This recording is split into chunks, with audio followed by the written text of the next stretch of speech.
तो दोस्तों आज हम फिर लेकर आए हैं आपके लिए देश और दुनिया की सभी ताज़ा और बड़ी खबरें। आज की सबसे पहली और बड़ी खबर हम आपको बताएंगे। बंगाल चुनाव के बीच सीएम ममता का आरोप, कहा शाह के इशारों पर मतदाताओं को परेशान कर रहे हैं सीआरपीएफ के जवान। इसी के साथ अगली बड़ी खबर हम आपको बताएंगे। बंगाल में प्रचार के लिए पहुंचे शाहनवाज हुसैन की सभा में फेंके गए पत्थर, बोले वाई प्लस श्रेणी की सुरक्षा पर भी पुलिस ने कुछ नहीं किया। इसी के साथ अगली बड़ी खबर हम आपको बताएंगे। कारोबारियों का सरकार के खिलाफ मोर्चा, कहा सरकार कोरोना में चुनावी रैली कर सकती है तो हम कारोबार क्यों नहीं कर सकते। इसी के साथ अगली बड़ी खबर हम आपको बताएंगे। बंगाल चुनाव के लिए जेडीयू ने उतारी स्टार प्रचारकों की फौज, नीतीश कुमार के जाने पर सस्पेंस। वहीं अगली बड़ी खबर हम आपको बताएंगे। असम में कांग्रेस प्रमुख रिपुन बोरा ने इलेक्शन कमीशन पर लगाया सरकार का साथ देने का आरोप, मांगे स्ट्रांग रूम के सीसीटीवी लिंक। इसी के साथ अगली बड़ी खबर हम आपको बताएंगे। तेजस्वी ने सीएम नीतीश के पब्लिसिटी वाले बयान पर किया पलटवार, कहा 40 सीटों वाले की कैसी पब्लिसिटी। इसी के साथ अगली बड़ी खबर हम आपको बताएंगे। रमजान पर कर्फ्यू में ढील दें, मुस्लिम नेताओं का सीएम उद्धव ठाकरे को पत्र। एक और बड़ी अपडेट, मुर्शिदाबाद में रैली नहीं कर पाएंगे ओवैसी, दीदी ने रद्द की अनुमति। तो चलिए देख लेते हैं आज की पहली बड़ी खबर।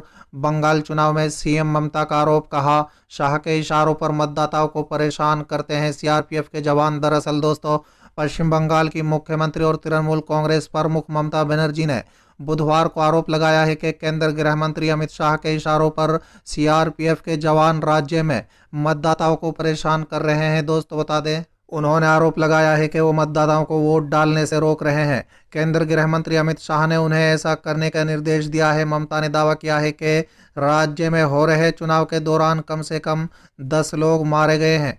उन्होंने कहा है कि प्रशासन चुनाव आयोग चला रहा है, कृपया गौर करें कि मतदान प्रक्रिया के दौरान किसी की मौत नहीं हो। मेरा आपसे अनुरोध है कि सीआरपीएफ कर्मियों पर नजर रखें जो राज्य में अभी ड्यूटी पर हैं। साथ ही ममता ने कहा है कि उन्हें महिलाओं को परेशान करने की अनुमति नहीं दी जानी चाहिए। चलिए अगली खबर। बंगाल में प्रचार के लिए पहुंचे शाहनवाज हुसैन की सभा में फेंके गए पत्थर, बोले वाई प्लस श्रेणी की सुरक्षा पर भी पुलिस ने कुछ नहीं किया। दरअसल दोस्तों, पश्चिम बंगाल में चुनाव प्रचार के लिए पहुंचे भाजपा नेता शाहनवाज हुसैन की सभा पर पत्थर फेंके गए हैं। बिहार की नीतीश सरकार में मंत्री हुसैन ने बताया है कि यह हमला मंगलवार को हावड़ा में एक रैली के दौरान हुआ। इस हमले का आरोप उन्होंने राज्य की सत्ता पर काबिज टीएमसी पर लगाया है। चलिए अगली खबर। कारोबारियों का सरकार के खिलाफ मोर्चा, कहा सरकार कोरोना में चुनावी रैली कर सकती है तो हम कारोबार क्यों नहीं कर सकते। दरअसल दोस्तों, पंजाब में किसानों के आंदोलन के कारण बहुत सारी परेशानियों का सामना करना पड़ रहा है। इसी बीच सरकार द्वारा कोविड को लेकर पंजाब के होटल, रिजॉर्ट और रेस्टोरेंट पर पाबंदियां लगा दी गई हैं। दोस्तों बता दें, उन्हीं पाबंदियों के लिए अमृतसर में होटल, रिजॉर्ट और रेस्टोरेंट मालिकों ने कोविड की पाबंदियों को लेकर सरकार के खिलाफ मोर्चा खोल दिया है। दोस्तों बता दें कि देश में कोरोना की दूसरी लहर ने फिर से आतंक मचाना शुरू कर दिया है। महाराष्ट्र और दिल्ली में कोरोना सबसे ज़्यादा तेजी से फैल रहा है। यहाँ कुछ इलाकों में तालाबंदी लागू कर दी गई है। इसी कड़ी में पंजाब सरकार ने भी कोरोना के खिलाफ कदम उठाया है और होटल, रेस्टोरेंट, पब, बार, जिम सभी को बंद कर दिया गया है। लेकिन दूसरी ओर पंजाब के होटल, रेस्टोरेंट के मालिकों ने सड़कों पर धरने प्रदर्शन शुरू कर दिए हैं। प्रदर्शन कर रहे कारोबारियों ने सरकार से कहा है कि यदि राजनेता अपनी सत्ता को बचाने के लिए रैलियां कर सकते हैं तो हम अपने कारोबार को बचाने के लिए प्रदर्शन क्यों नहीं कर सकते। इसी तरह से प्रदर्शनकारियों ने देश में 5 राज्यों में हो रहे चुनाव का हवाला देते हुए सरकार से कहा है कि 5 राज्यों में हो रहे चुनाव में बड़ी बड़ी रैलियां की जा रही हैं। उन रैलियों में लोग बिना मास्क के घूम रहे हैं। वहां कोरोना नहीं है, जबकि कोरोना वहां फैल रहा है जहां पर रैलियां नहीं हो रही हैं। चलिए अगली खबर। बंगाल चुनाव के लिए जेडीयू ने उतारी स्टार प्रचारकों की फौज, नीतीश कुमार के जाने पर सस्पेंस। दरअसल दोस्तों, जेडीयू ने पश्चिम बंगाल में चौथे चरण के चुनाव में अपने उम्मीदवारों की जीत के लिए स्टार प्रचारकों की लिस्ट जारी करते हुए पूरी ताकत झोंकनी शुरू कर दी है। जेडीयू की तरफ से स्टार प्रचारकों का बंगाल जाने का सिलसिला भी शुरू हो गया है। दोस्तों बता दें, बंगाल चुनाव के प्रभारी गुलाम रसूल बलियावी पहले ही बंगाल में चुनाव प्रचार में लगे हुए हैं। अब पार्टी के स्टार प्रचारक बनाए गए नेता भी बंगाल के लिए रवाना हो चुके हैं। दोस्तों बता दें, बहुत जल्द स्टार प्रचारकों के साथ साथ के और कार्यकर्ता भी बंगाल चुनाव प्रचार के लिए जाने वाले हैं। वहीं पार्टी के सांसद संतोष कुशवाहा और बिहार सरकार के मंत्री श्रवण कुमार भी बंगाल के लिए अपने समर्थकों के साथ रवाना हो चुके हैं। चलिए अगली खबर। असम में कांग्रेस प्रमुख रिपिन बोरा ने इलेक्शन कमीशन पर लगाया सरकार का साथ देने का आरोप, मांगे स्ट्रांग रूम के सीसीटीवी लिंक। दरअसल दोस्तों, प्रदेश कांग्रेस प्रमुख रिपिन बोरा ने राज्य के मुख्य निर्वाचन अधिकारी नितिन खाड़े को एक पत्र लिखा। उन्होंने मांगा है कि जिन स्ट्रांग रूम में इलेक्ट्रॉनिक वोटिंग मशीन रखी गई है वहां की सीसीटीवी फोटोज तक पहुंच मुहैया कराई जाए ताकि ये प्रक्रिया और अधिक पारदर्शी बन सके। इसके साथ ही कांग्रेस ने चुनाव आयोग पर बीजेपी के निर्देश के अनुसार काम करने का भी आरोप लगाया है। दोस्तों बता दें, प्रदेश कांग्रेस प्रमुख रिपिन बोरा ने कहा है कि विधानसभा चुनाव के दूसरे चरण के बाद जब ईवीएम से जुड़े कई मुद्दे सामने आए थे, तब चुनाव आयोग ने उन्हें आश्वासन दिया था कि तीसरे चरण में ऐसी कोई घटना नहीं होगी।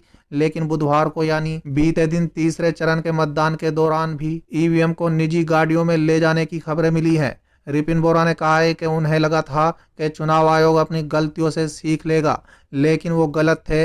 ये साबित करता है कि चुनाव आयोग बीजेपी के निर्देश के अनुसार काम करता है, ये निष्पक्ष नहीं है। उन्होंने कहा है कि चुनाव आयोग को स्पष्ट करना चाहिए कि किन परिस्थितियों में कई स्थानों पर चुनाव अधिकारी बिना सुरक्षा कर्मियों के ईवीएम ले जा रहे थे। चलिए अगली खबर। तेजस्वी ने सीएम नीतीश के पब्लिसिटी वाले बयान पर किया पलटवार। दरअसल दोस्तों, बिहार के नेता प्रतिपक्ष तेजस्वी यादव ने बुधवार को पीसी की प्रेस कॉन्फ्रेंस के दौरान उन्होंने सीएम नीतीश के पब्लिसिटी वाले बयान पर पलटवार किया। उन्होंने कहा है कि नीतीश कुमार ने कहा था कि उनके संबंध में बोलने पर मुझे पब्लिसिटी मिलती है, पर मेरे 75 विधायक हैं, उनके पास 40, तो पब्लिसिटी उनकी हुई ना। 40 सीटों वाले की चर्चा कर कैसी पब्लिसिटी।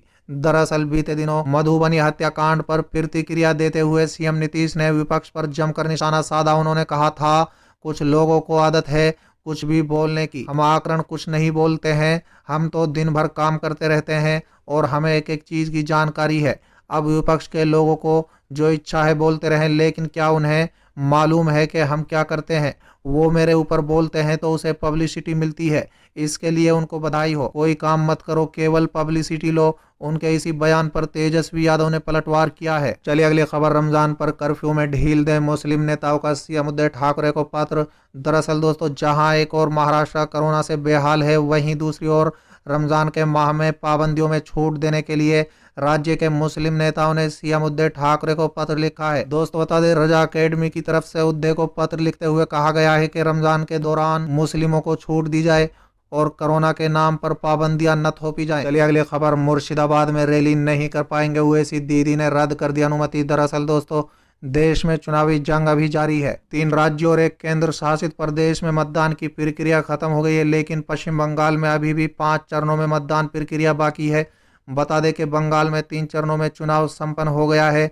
वहीं बंगाल की राजनीति में एंट्री मारने जा रहे असदुद्दीन ओवैसी को एक बड़ा झटका लगा है। ऐसा दावा किया जा रहा है कि एआईएमआईएम के प्रमुख असदुद्दीन ओवैसी बंगाल के मुर्शिदाबाद में रैली करने वाले थे, लेकिन उनकी रैली को ही खारिज कर दिया गया है। जानकारी के मुताबिक ओवैसी के हेलीकॉप्टर को लैंड नहीं करने दिया गया और आखिरी समय में ही अनुमति रद्द कर दी गई है।